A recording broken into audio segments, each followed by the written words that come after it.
invasion. A mob takes over a Chinese restaurant in New York, overturning the tables, breaking the chairs, while terrified staff and customers look on helplessly. Here's Stephen Fabian.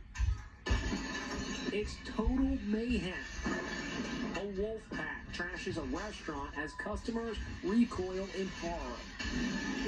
The waiters are powerless as a swarm of about 20 young men in hoodies rip the place apart.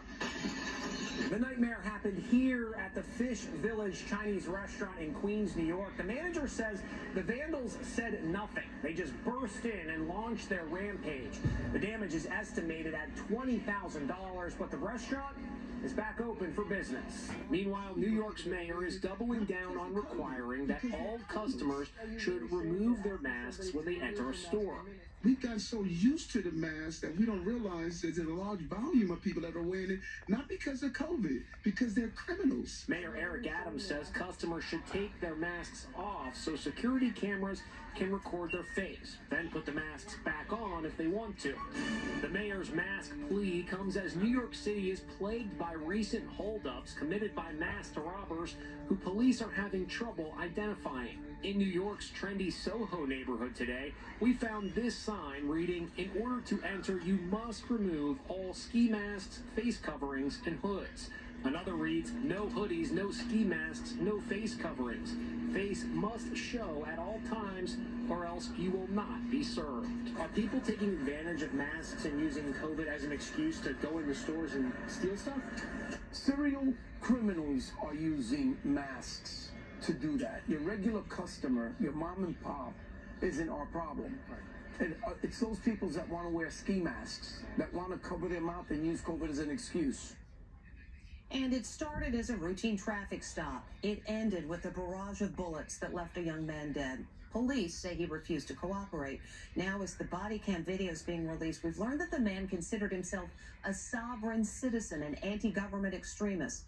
Les Trent has the story, and we warn you, the video's upsetting. This car is being pulled over for not having a car registration. What I'm telling you is that you do not have an option to identify yourself. I do. You are lawfully required to identify yourself. The driver will not identify himself to police, telling them he was not required to cooperate. After a few minutes, he produces a passport, but it's not his. So you have a fraudulent passport? More cops arrive. The situation is deteriorating. They're ready to pull him out by force. That's when one officer sees a gun. They open fire, and 21-year-old Chase Allen is shot dead. His family says it's murder.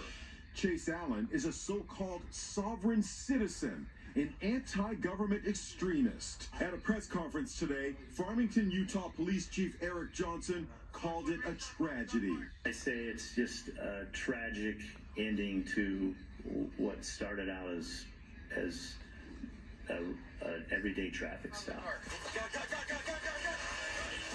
A year ago, Allen's mother, who in court papers revoked her U.S. citizenship, was pulled over. Police say she had an expired registration and license and that her car was not insured. It's not clear if she considers herself a sovereign citizen.